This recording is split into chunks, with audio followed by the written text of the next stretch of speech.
Good morning, everybody. I'm excited to show you this. This is Tech with Chad, Chad Brinkley. I am currently sitting in my classroom where I do my PD, and I thought I'd give you guys a quick little overview of Google Classroom. I mean, not Google Classroom app. I apologize. Of the new Apple Classroom app. That's going to be a difficult thing to differentiate because we're using Google Classroom, but we're also using the Apple Classroom app. But anyway.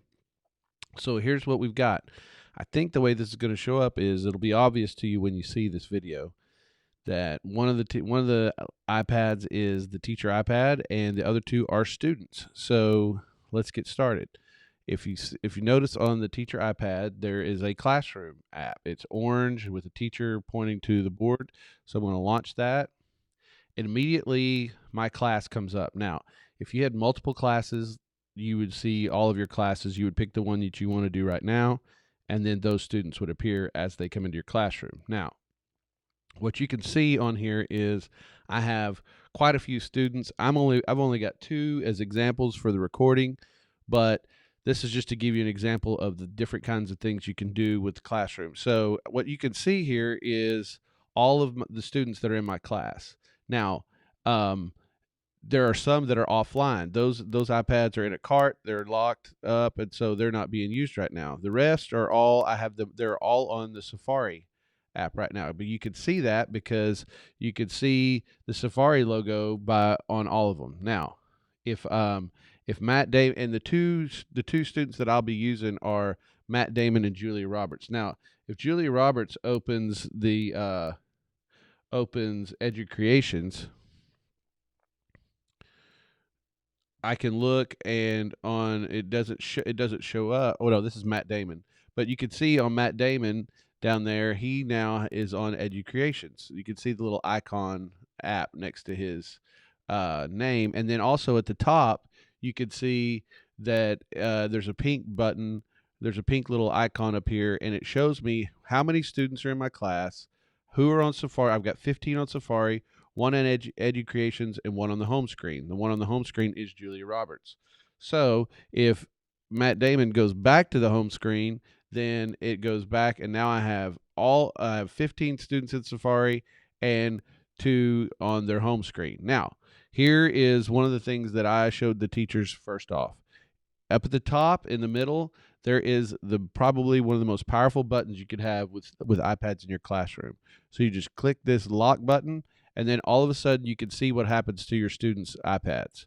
Now you're in complete and total control of what's going on. That is huge because if you need to get their attention, you've got it just like that. Whenever I click unlock, they come right back up, and it actually powered them off.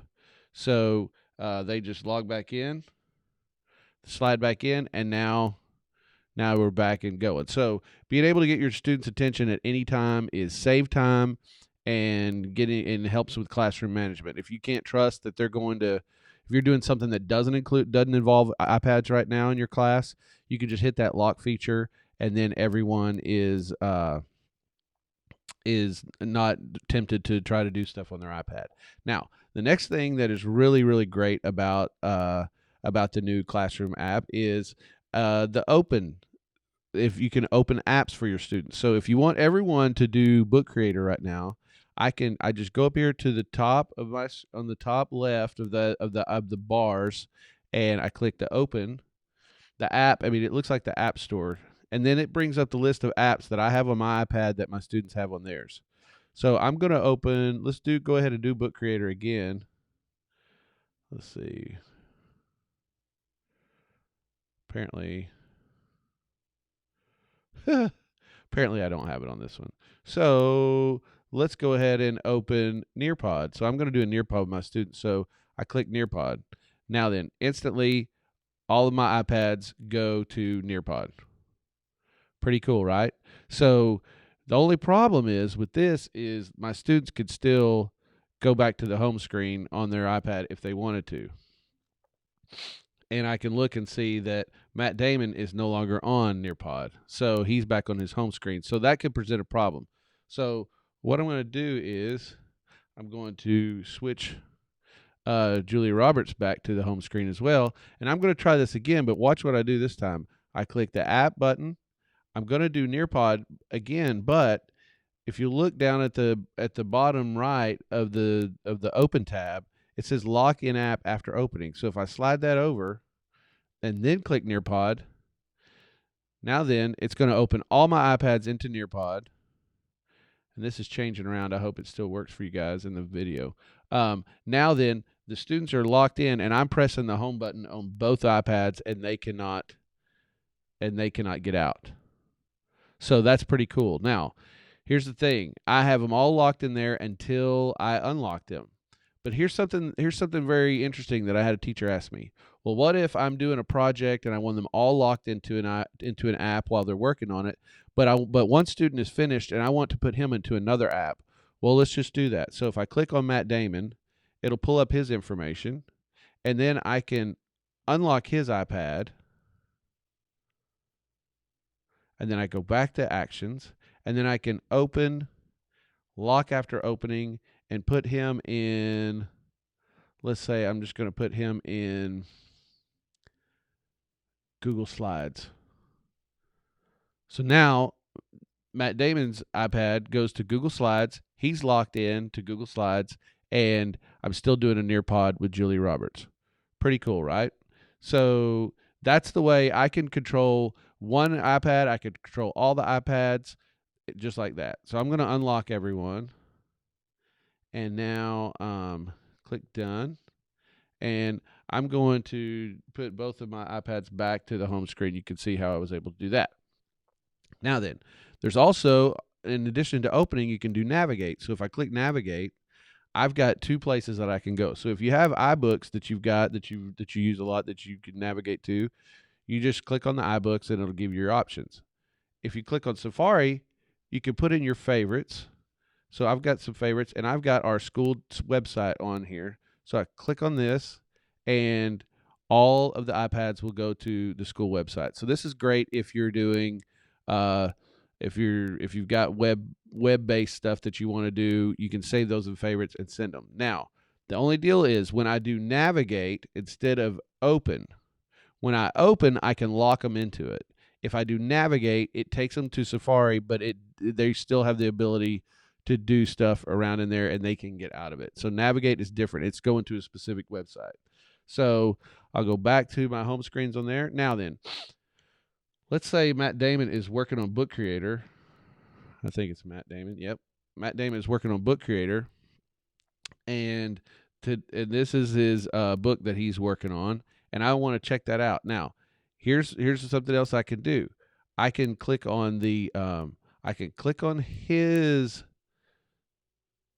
name, and I can view his screen, and it'll show me on my iPad, on the teacher iPad, what's going on his. I click done, and then I can leave. Now, that's one thing I can do. I can open him up. When I open him up, I could also lock him into the app. I could do a bunch of different stuff there. This is where you would AirPlay. I'm using the AirPlay feature right now for my recording, but if I wanted to, I could do AirPlay and share his. That's the way you would also share his work with the class through Apple TV. Is you would just click on the student's name, hit AirPlay, find your Apple TV in the list, click on it, and then it immediately goes to the board. Now then, there's also right next to the lock button, there's a screens button. And when I click this, it's going to give me a thumbnail of every single iPad in my classroom and what they're doing and what's going on. So this is really nice to keep an overview. If you're sitting at your desk and you're working and the students are all working and they've got some freedom and they're not locked into an app, they can sit and watch. You can sit and watch and see who's doing what and see how things are going on their iPads. That's a live look in. The last thing that I'm going to show you is the group button. So this is really great. So if I hit the group, I'm just gonna ask me to give a name. So I'm gonna say movie stars. No, we'll say girl actors. Okay. And so then I'm done, and I'm going to pick Julia Roberts. So now she is in that group, and I click done. So there's one person in that group. I'm going to do another group, and it's going to be boy actors. Click done. Oh, wait. And then do this. And then I'm going to put Matt Damon in there and click done. Now then, you can see I've got all my students. Here's all the kids that are on Safari. Here's the one kid that's on Book Creator. Here's the one that's on the home screen. Now then, I want to see girl actors, Julia Roberts. So I may have several kids in this. So this is reading group, this is math group, this is a small group that's working on something. Now inside this group, you can always tell what you're working with because the little arrow from the white points at what you're looking at. So if I click on all, the little arrow goes to all. But on girl actors, then I can open the girl actors in slides, and now all the girls in that group will be on that app. Pretty cool. And I could also had the option to lock them into that. Now let's see what the boys are up to. I could go in the boys, and I'm going to open, and I'm going to put them into. We're going to put them into the news app. So I'm going to have them reading some news articles that I had picked for them. So I have tons of control over my students' iPads. That is so great. And then if I want to get rid of these groups, I just press and hold on the group name and remove it. And then I can press and hold and remove the girl group.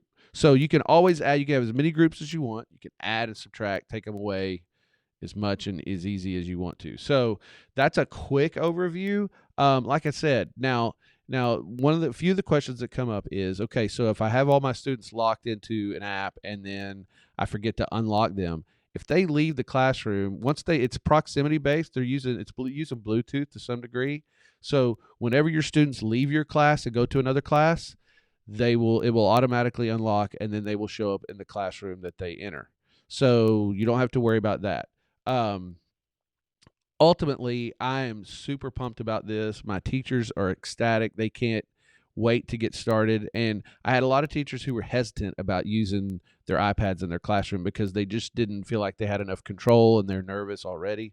So what we did is showed them this, and now they're excited to start using their iPads in their classroom. We're 1-to-1 K through 12, so this applies to every single teacher in our district. So we're very, very excited. I hope you guys liked it. I'll get better at these videos, I'm sure. I hope. I'll keep trying and keep practicing, but I kept it under about 13 minutes, so I'm going to stop there. Hope you guys have a great day. If you have any questions or need any more help with this, just feel free to let me know at any time. You guys have a great day, and thanks for being a part of our community.